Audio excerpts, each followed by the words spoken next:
speed limit in this is state, looking Mr. at you, Ness. kid. 45 miles an hour. How fast was I going, officer? I'd say around 90. But what about us? Memories. You're talking about memories. Good, now have a drink. I don't want anything of his or any part of it. Except his life. I wonder if I know what you mean. I wonder if you wonder. Played it for her, you play it for me. I lived a few weeks while she loved me. Waiting for a lady. Someday you'll understand that. Got some news that's gonna take a lot of tension off you and Laura. Stop it, Dix! I can't take any more of this! I should be an informant. But there is sleep all over America. Your hosts for the show, Carly Street and Jason D. Morris.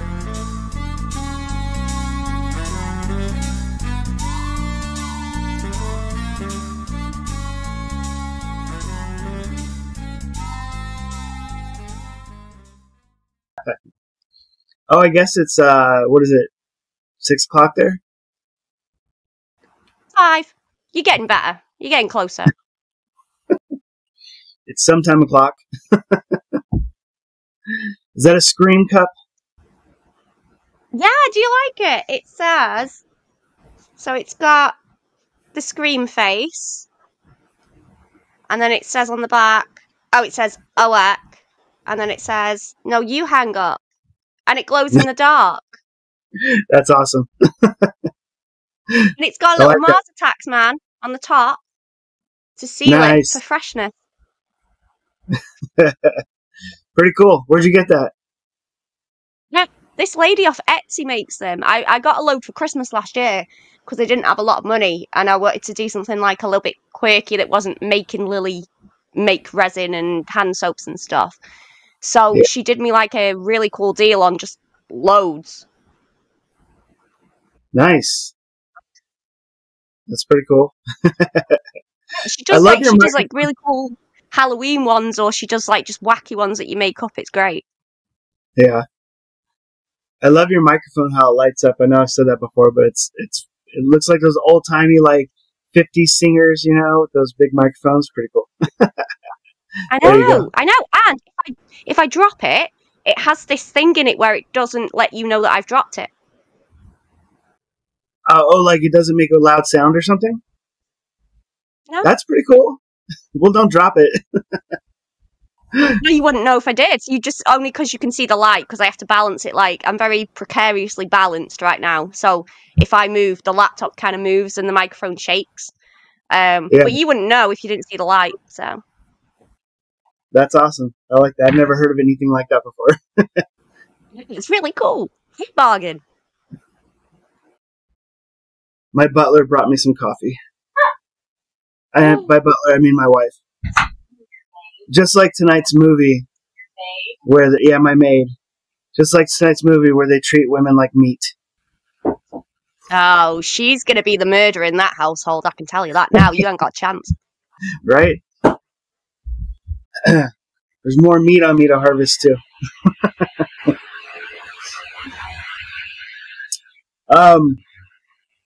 So, folks at home, a little unprepared today because I'm up at one of our locations, the cabin location for the next movie that we're working on. And the internet is pretty spotty. I'm on my laptop. Couldn't get into our SteamYard account. It's like a whole mess of like things. So bear with us on this episode. Charlie's side will be a little more fluent, I'm sure, but my internet is like going in and out. So hopefully it comes through okay. But yeah, so the background here is a little different than usual just because we're up at a cabin this weekend preparing some stuff. And yeah, we won't talk too much about that. But with that said, I don't have a drink prepared for tonight. However, I think we'll just use the one that's in the movie. The problem is that I don't remember what it was. I think it was Manhattan with extra cherries, right? Yeah. So what I'm gonna do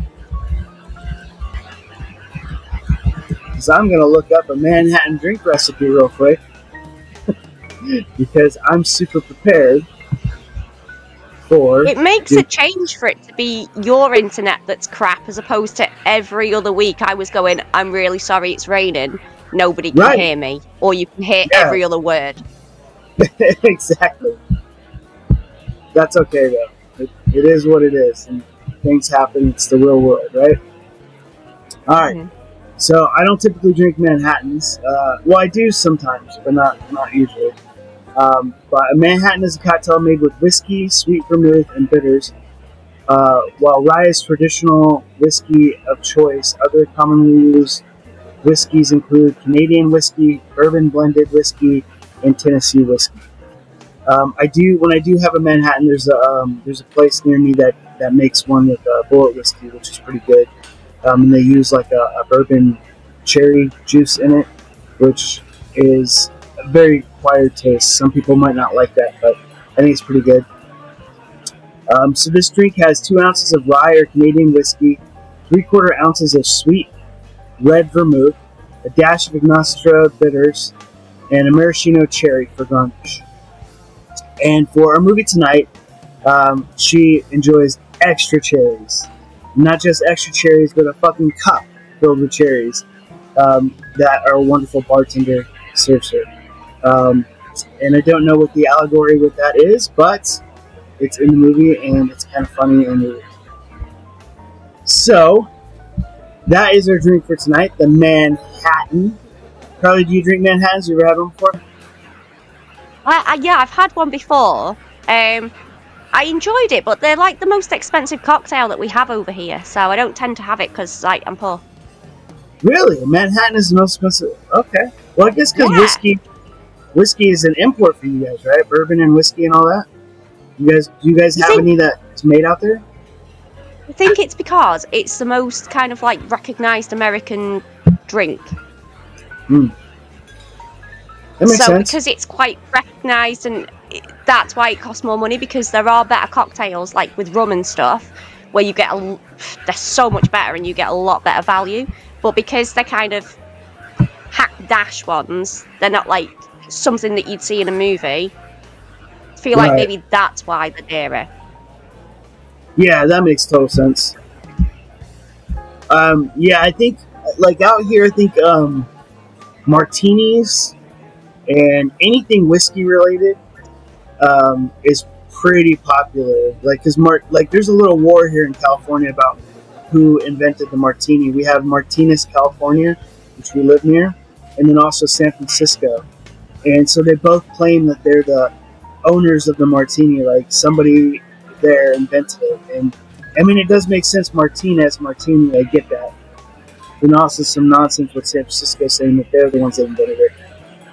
But then also you have like Kentucky whiskey and all that kind of stuff that's been a staple forever, and offshoots like bourbon and stuff like that.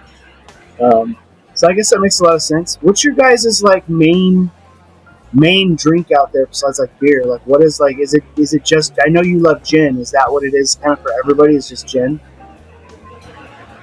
Yeah, a lot of people like gin. Probably vodka, to be honest. Yeah. I personally don't drink vodka because it just sends me wackadoodle. It does something to my head, so I don't drink vodka at all. But a lot of people do like primarily either vodka-based cocktails or vodka-based drinks. So it's not just vodka and Coke. It's like vodka Red Bull, vodka cranberry juice. There's a lot of that. And wine. Wine seems to be a big thing, yeah, in the past sort of 10, 15 years. Like, do you guys prefer like red wine or white wine, or just a mixture, or what? Whenever I've been out, it seems to be people drinking white wine. Yeah. But I'm not a wine person, really. I don't mind a glass of rosé at home, but it's not something that I'd have if we were going out. Oh, yeah, rosé is one that I do not like. I don't know why. Some with that sort of rose flower like flavor, like I don't know. It's got a strange aroma to me. I just don't care for it. And like white wines, I don't like either. Shawnee really likes them, but I find them like super dry and bitter a lot of the time. Unless you have like a Moscato or something that's like sweet. But I love like Pinot Grigios or Pinot Noirs, or oh, my favorite is oh my god, I can't think what you call it now. The dessert wine.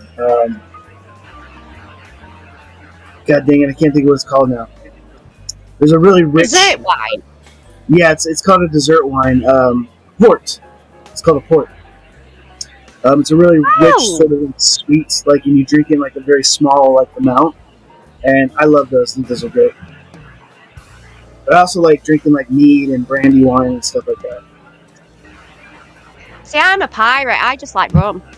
Just rum. Arr! Yeah. I'd be absolutely fine on the Jolly Roger. I would completely be fine with pirates.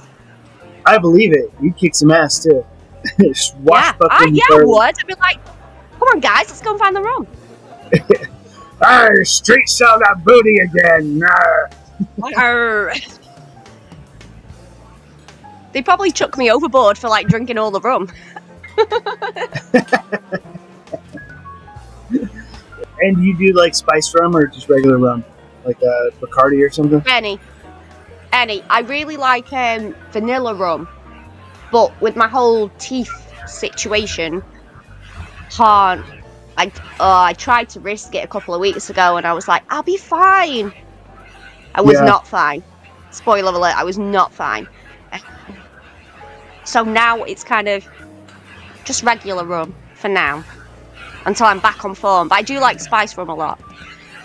Oh yeah, I never heard of vanilla rum. I'm gonna have to seek that out. Oh my god, it's lovely. Yeah, it's really nice. Right. And you just drink it straight, or what do you do with it?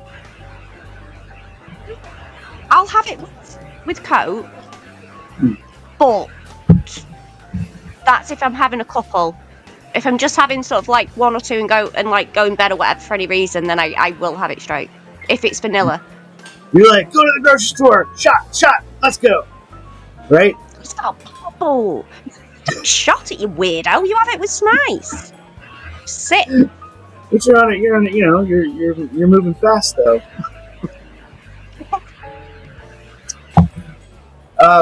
When you guys owned a bar, what was like the number one thing everybody loved to order? So it's still fascinating that you guys ran a bar. I think that's awesome. Pub.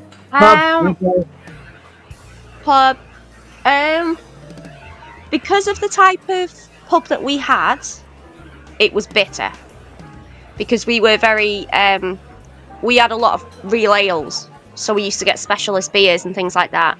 So in our pub, personally, it was real ale. Other than that, it was like double vodka Red Bull. We went through cases and cases and cases of Red Bull over a week. It was ridiculous. That took me a long time to even try any Red Bull kind of mixture. I tried to stay away from it because it just didn't sound great. And actually, but I tried to create a new thing to rival double vodka Red Bull, but it didn't really take off. It was Lager's. What was it? So it was like 3/4 of a pint of lager, and then the rest of it topped up with Lucozade. What is Lucozade? I thought it was great, but nobody else did. What is Lucozade? Lucozade, it's like an energy drink, but it slightly more healthy energy drink. Oh. Okay, yeah, I never heard of that. Maybe that's just a UK thing. I'm not sure. It's pretty good. It's nice. It's not so good in lager apparently, but I quite liked it. Got me up in the morning. Whatever works, right?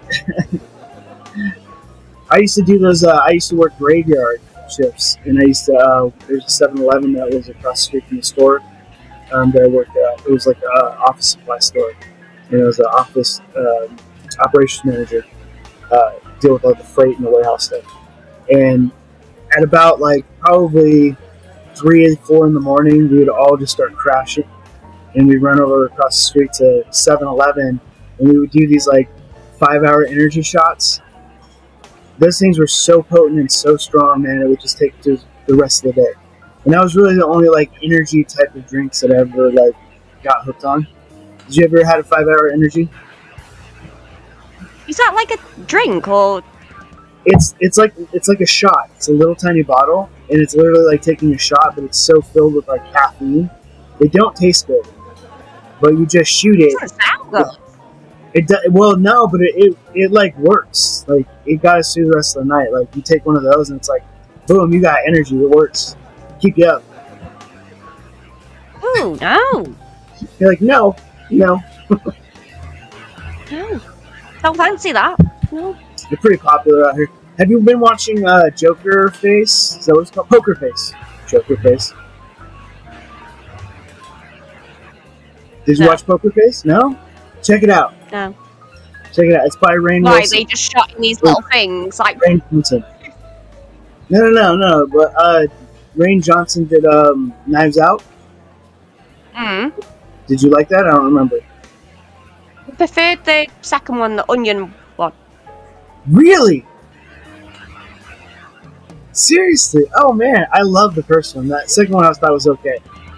That's crazy. Oh, I was the other way around. I really liked the second one, and I thought the first one was okay. Wow, that's amazing. That blows me away. I love it. Well, he makes this TV show called Poker Face. And it has Natasha Lyons in it. She's like American Pie and a few other things. She's really fantastic. But every episode is like an episode of like Columbo or Murder, She Wrote or something like that. And they kind of set it up like kind of the way Columbo does, where they show the murder at the beginning and then she comes in about halfway through the show. She's not a detective or anything, but she has this innate ability to where she can sense when somebody's lying. And so just by like the sound of their voice, she doesn't have to see them, but she can just tell when somebody's lying. And it's super fun the way they do it. But they had this episode with what's his name? Niall Kumar? I can't think of his name. The Indian actor dude. He's super funny. He was in Silicon Valley. He was in one of those Marvel movies that came out. But he plays like this. You know what you mean? I can picture his face. I can picture his face. Yeah. Kumar, I think this is. I can't think of his full name, but he's super funny. Yeah. That dude's awesome. I think he showed up on Murders in the Building too.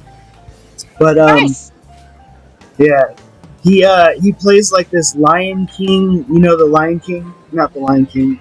Joe Exotica, the dude that has like the tigers and lions and stuff. You guys don't know about that? Joe Exotic. Yeah, Joe Exotic. That's what it is. Yeah, I'm getting all these names wrong. What's usual is that I'll just butcher them anyway. So even if I knew what they were. So yeah, he plays like this Joe Exotic kind of character in Florida, where he like has like a pet alligator or crocodile or some shit like that. Anyways, but he's got like this like belt thing across his body, like ammunition belt, but it's full of like 5-hour energy shots. It's just funny. I don't know. You should check out that show though. I think you'll love it. I like him, so I will literally watch it for him because I sat through the Eternals for him. So. Oh, Eternals, that's what it is. Yeah, he's in that. Well, he's only in one episode, though. I'll just watch that one episode. I'm okay. No, you gotta watch the whole show. It's great. It's great. I think you'll like it. Give it a shot. Finish my cushion. Huh? Do you remember I said I was making a cushion because I couldn't show it you because I stitched it to my trouser leg by accident? Yeah. I finished it. Are you ready? Okay. Hold on, because I can't really move much because otherwise the laptop's going to go flying. Okay.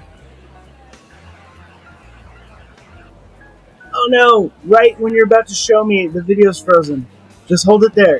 Because I can't see. Oh, there it is. Oh, that's awesome. Wait, you made that? You know, that's the back. That's cool. That's the front. That's my nan's handkerchief. And that's my nan's other handkerchief with lipstick and whatever on it. And then I added these two. And look! That's awesome, Carly. Good job. And it's only slightly unstitched at the back a little bit. And you can't even see. That's cool. Is that the first time you made like a pillow? That is a pillow, right? Yeah. Is that your first time making one? I run out of a t-shirt once, but then the dog got hold of it, so I don't really know whether that would have lasted or not. Oh. I'll Well, model it. Hold on. Nice. That's pretty cool. You need to make some resurrection film ones. Sell them on Etsy store. I mean, I'll be selling bits of my trousers on the internet. Because I'll be like, here's a resurrection pillow that I made with half my fucking pyjama trousers on. Whatever If works. people want that, okay. People buy some crazy stuff. Like Yeah, it's true. human meat. Speaking of, alright, I guess we better get into it. Enjoy your Manhattan with extra cherries while you check out the trailer for tonight's movie. Women in our parents' generation, they were more into femininity. You know what I mean? Because I think you would just look great in a dress. You but guys I mean, okay? if you were... Pretty much done, actually, thank you. If it's cool, I'm just gonna snag these leftovers. I don't know how you do it, Molly. Do what? Dating people. No. You do not need a man, okay? So don't play the games.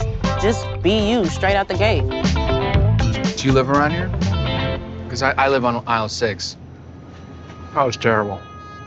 Was kind of terrible. What's his Instagram? I want to stalk a little bit. He doesn't have one. Say what?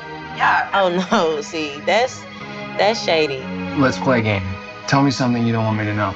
I hate this. Okay. Put all our hopes in finding happiness through someone else. Yeah. Girl, you all digmatized and I haven't even seen this dude. What's going on? I'm gonna tell you, but you're gonna freak out. No, this isn't happening. Yeah, it's happening. No games. Know what you wanted? It's about giving yourself over to somebody. Becoming one forever. That's love.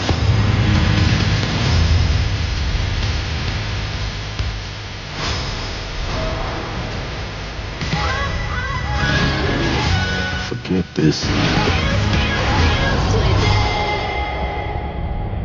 It's a straight girl's fantasy come true, right? Alright, folks. That was the trailer for tonight's film, which is Fresh, a 2022 film. It's an American horror thriller, which is a bit of a deviation from what we're normally covering here, but I think it kind of plays in well to what we normally do. It is directed by Mimi Cave, and it is her directorial debut. From a screenplay by Lauren Kahn, and the film stars Daisy Edgar-Jones and Sebastian Stan. It's co-produced by Legendary Pictures and Hyper Object Industries, which I've never heard of. Adam McKay produced the film alongside with Kevin J. Messick. And Adam McKay is well known in the industry for Saturday Night Live, doing some Will Ferrell movies like Anchorman, and the other guys did some Funny and Die stuff. So he's been around for a long time. He normally does comedy, so it's kind of interesting that he is a part of this kind of film. But I had no idea what I was getting into because I did not watch a trailer. I did not read the synopsis. And I believe you said I was going to hate this movie? Or something along those lines? Is that the case? I thought that I thought you were going to argue that it wasn't I thought it was quite neo-noir and you weren't going to like it because you didn't think it was neo-noir and you didn't really like it. Oh, I see. Okay. Well, so I do think there's a few elements of neo-noir in it, so it's passable. I think that I had issues with the script, not necessarily the script. I think it plays out just fine. I think I had issues with the opening scene dialogue. It was so on the nose. It was just So the movie opens up with this girl going on a date, like a Tinder date kind of thing. Hold on, I'm going to stop you there because I'm really pleased with my synopsis in a nutshell. So I'm going to make you listen to it. Thank you. My bad.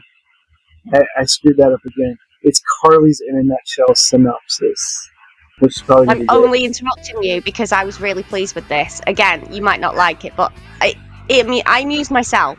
So I say that I like 99.9% of your in a nutshell synopsises. So, and especially when you give like 2 or 3 of them, I think that's awesome as well. So I can't wait. There's not 2 or 3. I whittled 3 into 1. Okay. So it's a bit longer. Okay. So, in today's swipe happy dating jungle, one young woman just wants something real, or at least someone who won't ghost her. Enter Steve. Charming, handsome, and suspiciously well-fed, with a passion for cooking for his girlfriends. She's horrified to discover his secret ingredient isn't love, it's them! Nice. That's perfect. That is the movie in a nutshell, for sure. Oh. Yeah. So the whole movie is an allegory of how women are treated in the world and how men treat women like meat, right? And it's really gross. Like, this movie is really gross. I couldn't watch any of the cutting of the meat stuff. It was just nasty. I don't like that shit. I hate it. But so it was effective in a lot of its effort. The part that I didn't like was the opening of the movie. How on the nose it was with this date. It was just they tried every trope possible of what we hear about how certain men treat women, and it was just so ridiculous that the whole time you're just like, why are you still sitting there? How are you still sitting? Just get up and leave. This is so dumb, you know? And then they're like, did you bring cash? Yeah, you reminded me several times. So I'm like, why would you even show up? Like, it's so mind-boggling to me that the writers, like, as good as the rest of the movie, you know, is, that opening scene is just so forced that there's no subtlety, right? There's no subtlety. You know exactly what the movie is intended to be about, kind of thing. And that bothers me. The ringtone. The ringtone pisses me off so much when a friend rings. It's like, I can't remember what it is. What is it? Like, we are family, or thank you for being a friend, or something like that. And it's like, for fuck's sake. What's that ringtone? Yeah. Yeah, no, I agree with that, yeah. It's just, I don't know, there's certain things that are just so on the nose with this movie that I feel like they could have used a little more subtlety. And it would have made it a more sophisticated feeling movie, because once they get back to his place, it feels like it's very highbrow presented, right? Like, they're showing like these kind of gory things, but it's not, I don't feel like it's shock value. Like, they're doing a really great job of showing this guy how into this stuff he is and how in love he is with it. And I think that was done really well. It's not like throwing around bloody nastiness or cutting into people and showing all this gore and stuff. They did a great job of not showing stuff, which I think made it more poignant when he's sitting there gently slicing the meat of a leg and treating it like steak or something. It's so nasty. So that's, it's the imagination, isn't it? It's kind of like, instead of showing you what's happening, it's knowing what's happening. Exactly. Yeah, it's like, I'm cutting your ass off or something like that. I'm just like, how does that even work? Like, what are you doing? You know? And it's like, how do you... And I'm thinking about that, and I'm like, okay, if she had the muscle of her butt just cut off, does that grow back? Like, what do they do? Like, can she walk like that? There's so many questions that I have with that. I'm just like, that's so horrible. He's mutilating these people. It's so nasty. And I'm like, it's very much like Texas Chainsaw Massacre, like, in a way, right? But a very upscale version of it. that's more widespread. It's not just the family that's cannibalism. It's like he's made a business out of this and built an empire serving. There's like a whole John Wick like sort of situation in the background going on. Did you not notice that? Like with the logos of the people that buy this shit and the weird henchmen, and it's like that's like the Continental or something going on. Absolutely, yeah. It's the elite of the elite. I think they said it in the movie. It's the 1% of the 1%. Mm-hmm. And that was like, that's a super powerful line, because that's like, if you think about the 1%, there's few. So the 1% of the 1%, you know what I mean? That's like, that's a big deal. And those people, the way that they don't spend a whole lot of time on them. But that was one of the great things I felt with the editing, is when they would show those pieces, that it would be like very poignant, you know, smash cuts between all of these people eating these meals, and every one of them is different. Every one of them utilizes this like very expensive, like $30,000 meal in a different way, and it's like, it's so net. The one dude with that they would cut to, that's got like the oxygen like things in his nose, and he's like eating it like off the plate like dog food, and I'm just like, what the heck is going on? Oh, it's just, and it's like that alone is like kind of like weird, but then like knowing what he's eating, it's just yeah, but there are so many like 1% of the 1% rich lunatics on the planet that like they could be doing that. It's completely believable, because they don't spend too much time on going into their background of it, that you think, oh my god, it's Jeff Bezos. He could be doing that. She's gone into space. He could have celebrated with the leg of some woman. Like, that's completely plausible the way that they do it. Yeah, that would have been hilarious, because they're so on the nose with some stuff. If they had like a Trump look-alike, or Musk look-alike, or Bezos look-alike, you know what I mean? That would have been hilarious.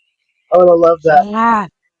But you know, like, what was The Greatest Game? Is that what it's called? The old book and movie, where the rich guy is hunting humans. I think it's The Greatest Game. And they did an updated version with Ice-T in the 90s, I think it was, called Surviving the Game.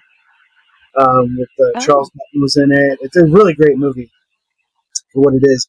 But it reminds me of that sort of like sort of elite factor, where these people have these particular like fetishes, so to speak. In those movies, they're hunting humans as big game instead of like, you know, animals. They treat them like animals, and this is very much the same thing. It's just they're consuming them, and the sheer amount of women that he has done this to is like astonishing, without being like caught. You know, like he opens up his freezer and he's just got mass amounts of body parts, torsos, and all that kind of stuff, and I'm just like, how hasn't he been caught? And it takes this girl's close friend to sort of piece it together and figure it out. And then you got the bartender dude who's like, yeah, fuck this, I'm out of here. And I'm just like, Shawnee and I are watching this going, what the fuck? Every other person's response, they're like, I kind of like that woman. Do you know what? I don't like her this much. See you later. Right, yeah. Because he'll only keep you around if he's like into you, which is... and then the like Stockholm syndrome of his wife. You know, obviously they're alluding to she was, you know, one of his... Yeah, but I didn't really... That's one of the few parts that I didn't like. Not that I didn't like it, that's wrong. It wasn't wrapped up well enough for me, because I thought that they were hinting at his wife being the woman who wrote the message in the magazine. That's what I thought. And then they were very heavy on the photo of her as well, and you couldn't see a face. So I thought that naturally that's going to be her, and she realised the only way she could escape was by kind of marrying him or whatever. But then she didn't ask a question about any of the photos. And then I was screaming at the TV. I'll tell you, Lily was getting so mad at me, because the really funny thing about this film is the Disney Plus synopsis makes it sound like a rom-com with a bit of a twist. I thought he was going to be into like foot fetishes or something. I had no idea. I literally had no idea. And me and Lily were watching this. She thought it was a romantic comedy. And then halfway through, it like Dusk Till Dawn's the shit out of you. And I was like, I don't think this is Bridget Jones's Diary, love. I don't... Yeah, I was a little surprised. No, I was a lot surprised that this is a Disney Plus movie or that it's even on the service. I'm like, what? So, I did not expect like any of that. So I was proper screaming at the TV. This is the first film that I've watched in years where I was yelling at the TV, like, and I was yelling at the TV, and Lily's going, "You shut up, mother." I was like, "That's his wife. That's his fucking wife." And she's going, "No, it's not." I'm like, "Look, she's got trousers on. She ain't got a leg or something. I'm telling you, that's his fucking wife." When she took off her leg in the shower. Yeah. Then there wasn't really a conclusion of who she was. Yeah, no, they didn't go that way at all. No, then at the end, like, was she somebody that he kidnapped, that he fed food to, that actually is now a cannibal and she's totally on board, or was she somebody that just wanted to escape? Because I thought she was going to end up helping them all, but then she did not. Yeah, no, I think I think it's like the whole Stockholm Syndrome thing where she became one of them. Like she got that was her survival mechanism. That's how she survived. And that's the message in the magazine, it was like, but that was also her downfalls because leaving messages like that. Otherwise, I think our lead character in the movie, Noah, wouldn't have tried so hard. So that made a lot of sense. Did you catch the talk of like Little Mermaid and stuff like that in the boxing scene early on in the movie? Because that was another thing I think hilarious, that this is a Disney Plus movie, and they're like talking shit about Disney movies. That was pretty funny. I watched it twice because there's a lot of things that I didn't get the first time round because I did not realise what kind of film it was. So maybe I wasn't paying attention properly. I love in the supermarket, there's a big neon sign that says fresh meat hanging right above her head when she's talking to him in the supermarket. I absolutely pissed myself laughing at that when I watched it the second time because I did not see it the first. I totally missed that.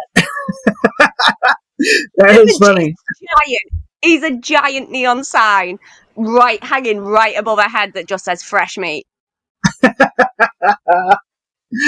That's fun. Wait, wasn't she in the produce department though? They were looking at grapes, so there was like veg and all that crap, and he was like, "Oh, I live on aisle 9 or whatever it was." But it was just so funny the way they framed it, and I was just like, "How could I have not seen that?" That's funny. Yeah, there's definitely some good stuff in this movie. I don't enjoy films that like hurt people in this way, like in an enjoyment level, but I think it was well made, so it's not a movie that I think I would personally watch again, because I don't enjoy watching people's torture. Like that bothers me. But like I think for the most part it's well made, and I can understand like it's got some good reviews from people. Is it flawed? I think so, but overall, I think it was a pretty interesting allegory. I think they did what they set out to do. I'm just not certain what their end goal message really is. Women stick together, but then also women didn't stick together because the wife was just as bad as him. So I'm confused on what the ultimate message was at the end. Have a best friend. Yeah. I mean, that's good for people if you have one. But yeah, I don't know. It kind of falls short in the end with not knowing what they're really trying to say, other than just like men suck. We get that. It's hammered over our head for the past 5 to 8 years, whatever it's been. So, I wish they were a little clearer on their end goal. Yeah. I kind of like the aspect of men suck and women suck. Because, like, as bad as he is, there's somebody behind him that's worse. Right. No, that's a good point. I like that aspect. And I like the idea... Initially, I like the fact that it wasn't too shoved down your throat. It was quite relatable. So, like, when she's walking down the street and she's got the car keys in her hand, mm-hmm. and then it ends up just being a bloke with a baby, I like that because that was subtle, that's relatable, that's what people do, and it does help to highlight what people do. And I hate it when people shove it down your throat like, oh, all men are going to kill you. Well, you know, women are fucking nuts as well. So I liked how subtle it was in those aspects to begin with. But then somehow that kind of went away and it just kind of piled everything on in your face and shoved it down your throat all of a sudden. Right. And kind of lost like the nice little subtle bits along, if that makes sense. No, like as it got towards the end, it just kind of became more like the only person you can rely on is your friend, and I don't know, it's just when the three of them were attacking him in that room at the end, I just thought, fucking hell, what is he on? She's a bit, well, from what I can understand, pardon my French, she must have bit something off. Right, I mean... He's got up and still give chase. He's been hit with every single thing in the kitchen except anything that's actually worth anything, like a knife. They're leaping out of cupboards in the kitchen. What's fucking knife up? You're in a kitchen. They're just sleeping on him instead. I do like that they bit him to death. That was actually quite funny. But it's just a bit like Charlie's Angels have suddenly band together to take down this man, and that's towards the last 20 minutes is maybe where I have issue. Yeah. I really liked all of it before that. Even that weird bit that you didn't like at the beginning, because I thought it's not, for me, it wasn't too much. I think if it had gone on a little bit longer, then I would have been like, meh. Yeah. Yeah, I just thought it was super cringy. I mean, as I'm sure there's people that act that way, but I think they're just probably a little more subtle about it. And if they're that forward about their ridiculousness like that, like I just can't. Why would anybody sit there and stay? It just doesn't. It doesn't seem realistic. We can complain about it later. That's why. That's what women do. They just moan about it later.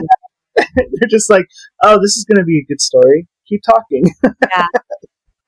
I loved, one of my favourite scenes was after she'd been kidnapped, and I think he might have hacked her ass off by then. I don't actually know. When he comes in the room and brings her a drink and then just sits there moaning about how hectic his day's been. Oh yeah, no, yeah. It's just like that's the torture. He's kidnapped you. He's killing you slowly, and you still have to listen to him moan, and you're not even in a relationship with him. I thought that was brilliant. Yeah. Well, the end of the movie, it bothers me so much. You see all of these films, and it's always like, not always, but in general, it's always like the final girl. In this case, the final three girls. But they hit him, they knock him down, and this guy's done horrific things. Nobody is going to fault them for overkill. No. Right? No. They never overkill. Right? You knocked him out. Keep fucking hitting him. End of story. Right? But they just don't. And it's just like, oh my God. It's to a point where it's like, I get it's a plot device. Right? Movie's not over yet. Yeah. But it's just so overdone that whole sequence is just I mean, there's three of them. He's got to be bleeding out, but of course he's not. It's just, I don't know. It's too much. It's just too much. And they're in a kitchen. This is what bothered me the most. They're in a kitchen. They've spent loads of time where she's, sitting there listening to him prattling on, and she's like, right, there's a knife there. There's a knife there. There's a knife there. there's a knife there. We've got him. What do we use? My fist. Yeah, there's frying pans, there's knives, all kinds of like things you could. The meat cleaver that they end up using, but like, yeah, it's like once. Come on, once. They hit him once with the meat cleaver. These on the floor. Yeah, everything. Frying pans, you name it. Yep. I don't know. Yeah, so there's things that they can improve on, but you know, it was an interesting movie nonetheless. You also don't get the logic with the mobile phones as well. I think it's just to keep. I think it just prolongs the. I don't know if that was real. If this was real, he would have been caught. Like pretty easy. It's unnecessary because, like, what, one phone works and one phone doesn't. I understand you're on different phone networks, but her phone didn't work the minute she pulled in there. So why is she risking her life going back into the kitchen to go and get her phone that didn't work from day dot?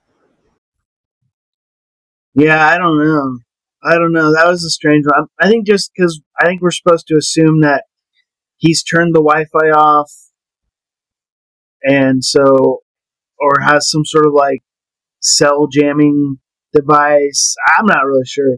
It doesn't make sense though. You're right. The whole phone thing doesn't make sense, and it didn't end up helping them anyways. No, so if they'd have cut that out, it would have just made it better because realistically, you didn't need that last little, say, 10-minute portion, I would have said. Yeah. You mean like when she goes back into the woods to find her phone? Yeah, and then the wife comes out and... Yeah, I don't know. I think maybe they just got to a point where like, well, how do we make these two get together, you know? Yeah. And so maybe it's just sloppy writing. I don't know. It's hard to say. Yeah. Yeah, I don't know. 'Cause they got away, you know? There was no reason for that. And I think her friends even like, what are you doing? Yeah. All right. Well, you ready to do a rating? Yeah. You go first. All right. So I do have this thing like where certain movies I do like, but I'll never watch them again. Like I just don't have any desire to see them again. And this is going to fall into one of those categories. Like I didn't particularly. I think everything in the movie was fine. I don't think anything was amazing. So like the acting is fine, the cinematography is fine. Everything is pretty. It's at a certain level, but it just kind of stays there. The most creative pieces of it, I think, were how they juxtaposed his appetite, so to speak, with his humanity. I guess being a normal human that is attracted to somebody or is interested in somebody, and then he just has this other thing about him, and he's doing horrendous things. So I think that there's some creativeness there in how they have those two parallels happening, and that's what makes it super interesting to me. But to me, there's so many pieces that are just on the nose. They're just really forced. You know, like the opening scene, particularly. I think that was a bad setup for this movie. In my opinion, I think that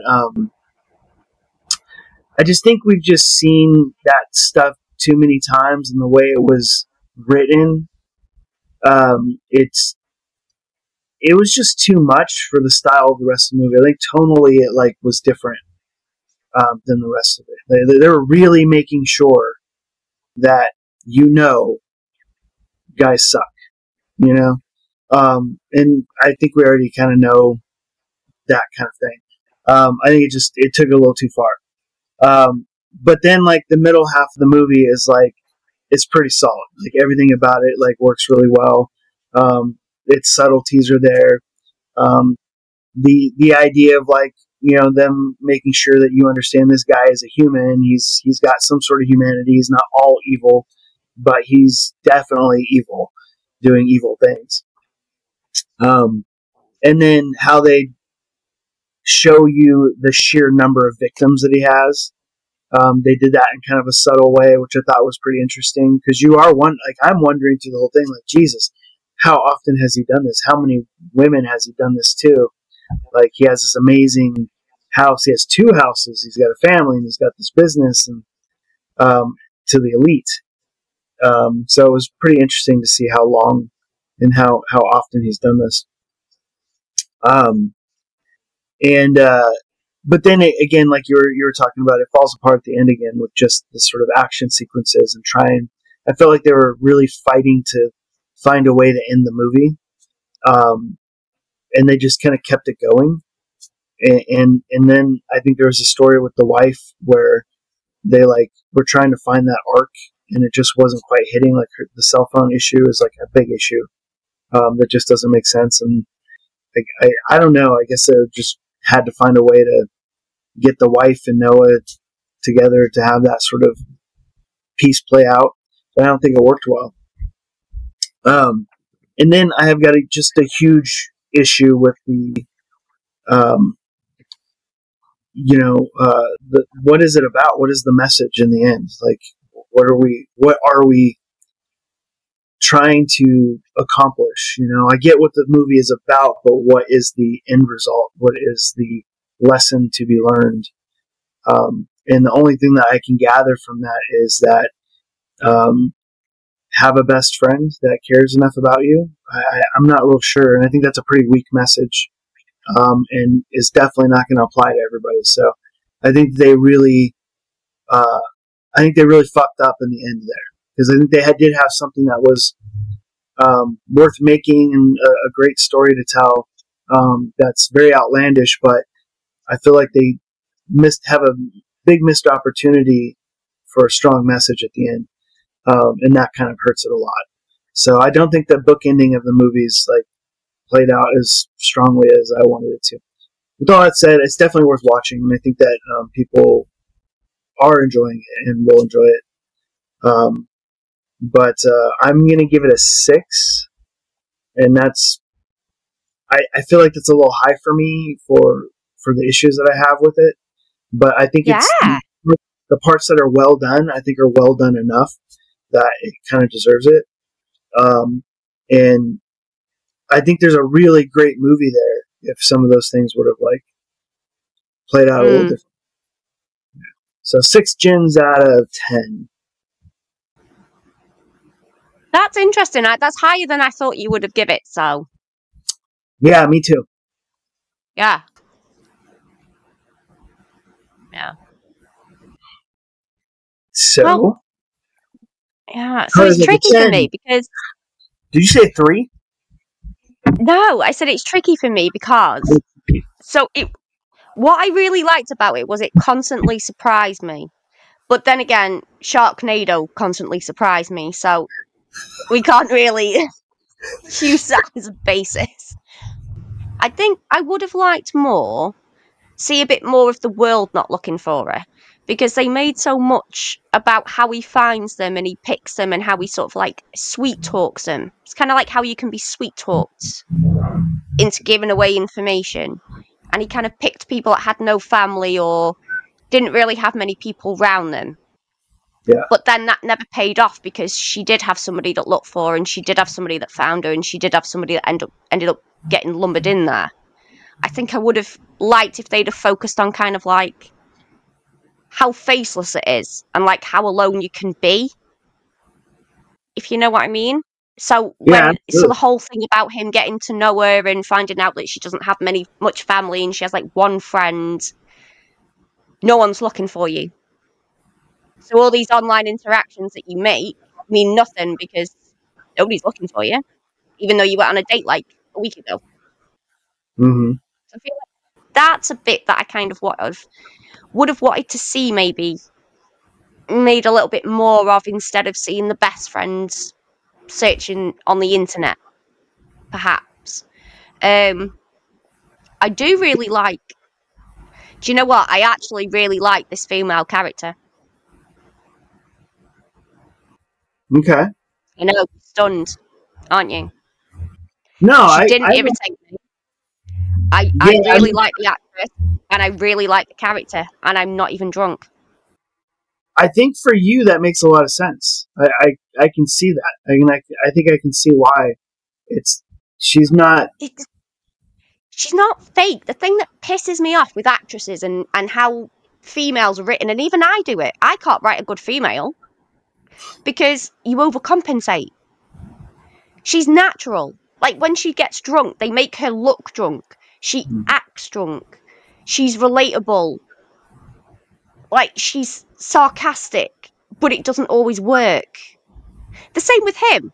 Like he's meant to be funny and charming, but he's not always funny and charming, but it kind of adds to the funny and charm that he has. So you kind of like him. And thank God, this is the first film in years that has showed mismatched underwear for women. Brilliant. Seriously a thing, because when people are getting kidnapped or something happens, they're all in like perfectly £100 worth of underwear. It doesn't happen in life. It's matched. Again, it's quite naturally done. It shows a female character that's relatively relatable in the situation that she's in. And she doesn't irritate you that much. I did think the whole supermarket grape thing was weird, though, as a setup. I mean, to be fair, though, if somebody came at me in the co-op and went, I've got cotton candy grapes, I'd either get kidnapped or they'd murder me because the argument would be, no, you don't. That's not scientifically possible. Give me a fucking grape. So, I kind of understand the quirkiness about it, but again, to me, that's like how you feel about the opening scene. I didn't need them to meet that way. You know those are real, right? No, I don't. We don't have those in the UK. Well, if they do, nobody's give them to me. Oh yeah, they're real. You can get them. It is the craziest shit ever. It tastes just like cotton candy. It's weird. They also have you heard of grapples? No. They're apples that taste like grapes. Just eat a grape. You taste like a grape. Yeah, an apple. It's fucking weird. But they have them. Why would you buy an apple to taste like a grape when you could just eat grapes? I don't know, but it's good. It does taste good. So do the cotton candy grapes. They taste good. I don't know. If there's ever a female cannibal that's going around with cotton candy fucking grapes, you're going to be in the cellar, mate. Well, it's funny though. I mean, it would hook me. If they can't, I tell you what, if they come over to the UK, they'll need to buy a new house to put the victims in. Jesus Christ. Yeah. So it's like that scene is like obviously a stereotype, of the whole meeting women in the supermarket thing. Is that what men do in America? They get some apples that taste like grapes and go, "Hey, have you tasted this apple that tastes like a grape?" I don't think so. I think it happens a lot less than it's portrayed in movies, but it's definitely a thing that they put in a lot of movies, right? Meeting women in the supermarket. So I think that it's just a stereotype. Again, it's like the beginning of the movie with the date. It's so forced and it's so much that it's just not believable. But I guess it is because it is a stereotype for probably a reason. But I do get the grape thing is the one thing that I do get because when you taste those, you're like, what? It's such a mind-boggling what the fuck thing. You just can't help but want to tell everybody. That's interesting to me. Yeah, but it's I did to be fair, in that scene though, I did like how the subtleties of it. They make a point of slipping in how somebody can look safe. Because they say if the safest thing for a man to do to make a woman feel comfortable is to refer to other women in his life. And he mentions it's for my sister and my niece and my mum's dad. That's interesting. So I like the subtleties that they kind of laced in because when he was in the supermarket, he immediately mentioned that he had a sister and he had a niece, which instinctively would make her feel relatively safe. Yeah. And then when they go for the drink, who's died? My mother. Well, he's obviously close to his mother, to mention his mother. So that's kind of like, oh, he's grown up around women. He must respect them. Right. Yeah. That's interesting. That's a good point. Yeah, and I didn't think of that. And I have never heard that before either. Yeah. Excellent point. So I like the subtleties that they had laced in it. I just think at some points it just changed gear and just went into total overkill. But I really like the actors as well. I thought Sebastian Stan was brilliant. That man's hair does not take a day off. It's so good all the time. We watched Thunderbolts before this, and I tell you what, that man has got a good head of bloody hair or a very good wig. Is he in that? I haven't seen it. Yeah, he's in that. But I thought they did a really good job of making them work, because when you look at the two of them on paper, they shouldn't work. But they do. It's sad it wasn't a romantic comedy, to be fair. Oh, it absolutely is. It was funny. There's lots of romance in it. It's just disgusting. Yeah. Definitely not foot fetish that I thought I was signing up for, but... Well, what was your rating? Did you say your rating? No. Because I did, at the end of the day, I did actually really like it, and I did really enjoy it, and I think I'm going to give it a 9. Really? Yeah, I did. I really did. Wow, okay. That's... Even though, like, all the things that I'm mentioning sound really bad, they're kind of just nitpicks. Like, oh, I wish that they hadn't have done this because I would have preferred it. Didn't really impact me enjoying it and watching it twice. Yeah, well, that's cool. I'm glad you enjoyed it. That's awesome. Wow, that's surprising me. Yeah. Yeah. All right. Do you like that TV show, You? I haven't watched it yet. Oh, okay. I can't watch that show. I think I watched like the first 2 seasons with Shawnee. I don't know. It's just really icky. I don't like it. I just don't. It's icky. It's just like gross. Like the dude is just so. I don't know. Just an ick factor to me with that show. I don't like it. It's creepy. Oh, why is he icky? What's he do? He's like stalks women and just. You gotta watch it. I mean, if you're into that kind of thing, I don't like it. It's not. I don't know. I just can't do it. I just don't like it. Not a fan. No. It's kind of like this movie, but there's no eating people. It reminds me of it, though. There's no imagination. Well, there's definitely imagination. Yeah. All right, well, there you go, folks. That is 9 gins out of 10 for Carly and 6 out of 10 for me. That is probably one of the biggest splits we might have had so far. I think that's a pretty big split for us. That's what makes it interesting. I haven't really liked a woman since we started, so... Right? Maybe Blonde Ice. Yeah. Oh, yeah. Other than her, yeah. Yeah, right. Yeah. Well, we hope you guys watch it with your Manhattan. Is that what our drink was tonight? With all the cherries. Cherries, basically, in a glass with the Manhattan. Yeah. Right? We hope you can enjoy that with your extra cherries. And tell us what you think. Who wins this battle? Did Carly with 9 out of 10, or did I with 6 out of 10? Or maybe you have a completely different view of it. We would love to hear what you guys think. But it's definitely worth watching, and it's got a lot of subtle, creepy moments, and a lot of relatability too. And that's a weird thing to say after watching that movie. I totally relate to that.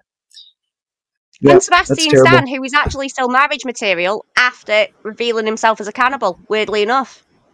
Ladies, stick with it, you'll know what I'm saying. Right? No. It's awful. That's awful.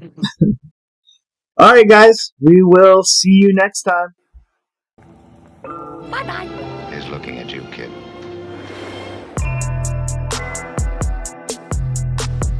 Thanks for joining us this week on the Speakeasy Noircast. Make sure to visit our website, resurrectionfilms.net, where you can subscribe to the show in iTunes, Stitcher, or any of your favorite podcast apps so you'll never miss a show.